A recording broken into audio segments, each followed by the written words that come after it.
Olá pessoal, eu sou o Washington Rodrigues, aqui gravando o primeiro vídeo para o meu canal, o Perfil Notícias TV, do portal Perfil Notícias TV. Muita informação, muita notícia, muita opinião, comentários. Em breve também teremos um jornal diário, falando aqui de conquista, da região sudoeste da Bahia, do Brasil e do mundo. Para esse primeiro vídeo, eu trouxe um tema polêmico, né? Um tema envolvendo aí o autoritarismo dos ministros do Supremo Tribunal Federal, em especial do ministro Alexandre de Moraes, que já vem há muito tempo passando de todos os limites em relação às suas prerrogativas, à sua autoridade como ministro do Supremo Tribunal Federal. Ontem, a Polícia Federal encerrou o inquérito que tratava daquele imbróglio envolvendo o ministro, a família dele e a família Montavani, né, o casal Montavani e o genro, lá no aeroporto de Roma, há 7 meses atrás. Na época, criaram uma confusão danada, o ministro Alexandre de Moraes acionou a Polícia Federal, na época, a ministra Rosa Weber, que era presidente do tribunal, determinou busca e apreensão na casa dessas pessoas, uma coisa assim autoritária ao extremo. Né? Primeiro porque eles não têm foro privilegiado. Isso não poderia acontecer no âmbito do Supremo Tribunal Federal, sem participação de Ministério Público, sem contraditório, sem ampla defesa, sem nada. Isso aí deveria, se tivesse que acontecer alguma coisa, seria na primeira instância. Mais do que isso, aconteceu fora do Brasil, lá em Roma. Se o ministro Alexandre de Moraes se sentiu ofendido ou agredido, ele deveria ter feito uma ocorrência lá em Roma, com a polícia de Roma. Quando voltou para o Brasil, era para esse assunto ter morrido. Não tinha nada, mas o ministro, né, usando aí todo o seu poder supremo, partiu para cima da família. A família, há 7 meses, vem sendo humilhada nas redes sociais, vem sendo humilhada na grande mídia. Na época, o Jornal Nacional, inclusive, fez até uma história em quadrinho para retratar o que supostamente havia acontecido no aeroporto, sendo que essas imagens até hoje não foram liberadas. E a Polícia Federal chegou agora à conclusão de que, no máximo, teria acontecido uma injúria real, porque o braço do empresário teria esbarrado levemente nos óculos do filho do ministro. O que é injúria real, gente? A injúria real, ela é uma ofensa à pessoa com um toque físico, com um contato físico. Como, por exemplo, um tapa no rosto, um tapa de leve.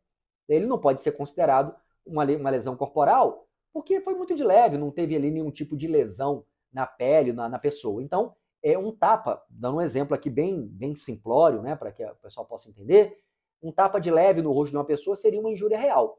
Não é uma lesão corporal, mas ofendeu moralmente aquela pessoa. Então, esse esbarrar leve do braço do empresário no óculos do menino poderia ser considerado uma injúria real. Uma coisa tão besta que a Polícia Federal sequer indiciou essas pessoas.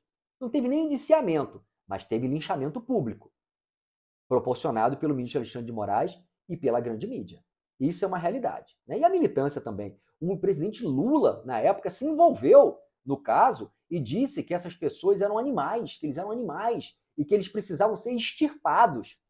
Olha o ódio, a violência do presidente da República num episódio bobo de uma discussão de aeroporto, que acontece todo santo dia em tudo quanto é aeroporto do mundo, e aí vem o presidente da República para puxar o saco do ministro Alexandre de Moraes, sabe lá Deus por quê, né? E diz que essas pessoas têm que ser extirpadas do mundo, que eles são animais. Uma coisa assim dantesca, uma coisa assim totalmente fora de qualquer tipo de contexto, criando ainda mais um sentimento de nós contra eles no Brasil, sendo que aquilo que aconteceu no aeroporto não teve nada a ver com política, teve a ver simplesmente com autoritarismo, com o ministro Alexandre de Moraes querendo mostrar que ele está acima do bem e do mal, que ele está acima das leis, que ele pode tudo e que quem em algum momento se meter com ele ou com alguém da família dele vai ter problemas, vai ter a Polícia Federal na sua porta, vai ter o seu computador apreendido, vai ter o seu celular apreendido. Lembrar também, gente, que esse casal e o genro sequer tiveram direito à ampla defesa até hoje. Agora morreu, provavelmente vai ser arquivado. Mas toda a busca e apreensão, tudo aquilo que aconteceu foi a revelia dos advogados. O advogado sequer, o advogado da família, sequer teve acesso às imagens até hoje. Inclusive, não queriam que mostrasse as imagens do celular da família, porque o pessoal gravou, o pessoal filmou. E eles não queriam. Por quê? Porque lá no celular está a verdade. Mostra ali o que efetivamente aconteceu, que até hoje nós não sabemos. o que realmente aconteceu, porque foi tudo camuflado, foi tudo colocado em sigilo.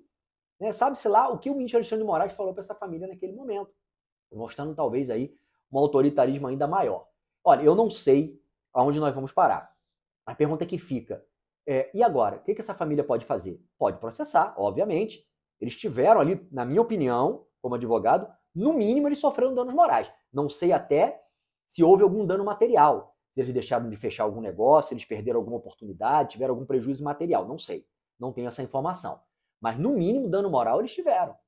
Inclusive com a rede de televisão que fez lá até a história em quadrinho. Agora, com relação ao ministro Alexandre de Moraes, eles podem entrar na justiça pedindo dano moral. Agora, sabe quem vai pagar isso? Nós. É o erário público. É a União que vai pagar se eventualmente o ministro seja condenado ou o casal seja favorecido em alguma ação. Já aconteceu com o ministro Gilmar Mendes. O ministro Gilmar Mendes fez, eu não lembro exatamente qual era o caso, ele foi condenado por danos morais e quem pagou foi a União, não foi ele. É uma coisa assim impressionante. Quem deveria arcar com isso é o ministro. Porque ele sequer estava trabalhando, ele estava com a família viajando a passeio. Ele não podia sequer também invocar a sua autoridade, que inclusive é muito comum aqui no Brasil.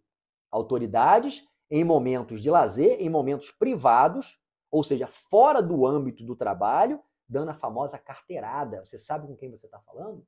Isso acontece direto. Lembra daquele desembargador lá de São Paulo, quando estava andando na Praia de Santos sem a máscara, naquela época era obrigatório usar máscara, e ele foi abordado por policiais, se eu não me engano, pela guarda ou por policiais, e ele deu a carteirada? Já vi, inclusive, desembargador processando guarda municipal, porque multou lá no Rio de Janeiro, uma desembargadora federal, falando no celular ao volante, o guarda municipal multou a desembargadora, e sabe o que ela fez? Chamou a Polícia Federal e deu voz de prisão para o guarda municipal. É a famosa carteirada. Agora, como é que você quer que isso não aconteça nas instâncias inferiores, se lá no Supremo o exemplo é o pior possível? Esse episódio de Roma mostra aí realmente que eles têm certeza que estão acima do bem e do mal, que estão acima das leis, que eles podem tudo, inclusive perseguir as pessoas. Porque o que aconteceu nesse caso específico foi pura perseguição, foi pura intimidação por um episódio bobo de discussão de aeroporto.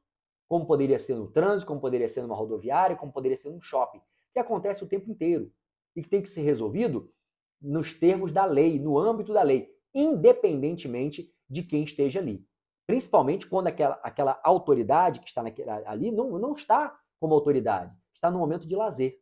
Mas aqui no Brasil, isso virou moda. E o exemplo pior vem de cima. É uma pena. Repito, a pergunta que fica, quem vai parar esses ministros? Quem vai parar o Alexandre de Moraes? Porque ele tem absoluta certeza que ele pode tudo e mais um pouco, dando um péssimo exemplo para as instâncias inferiores, para as demais autoridades. Né? Nesse conluio que hoje existe dentro do Supremo Tribunal Federal, que um fica passando pano para o outro. Porque os outros ministros deveriam vir e dizer, principalmente o presidente, dizer, olha, você está errado isso aqui não tem nada a ver com o Supremo, você tem que resolver isso aí nas instâncias inferiores. É lá na primeira instância, contrate um advogado e resolva lá. Mas não, os ministros se abraçam, os ministros se protegem e todos eles acabam se blindando. E nós, pobres mortais, é que temos que sair da frente para não sermos atropelados. Curta, compartilhe, se inscreva no canal Perfil Notícias TV.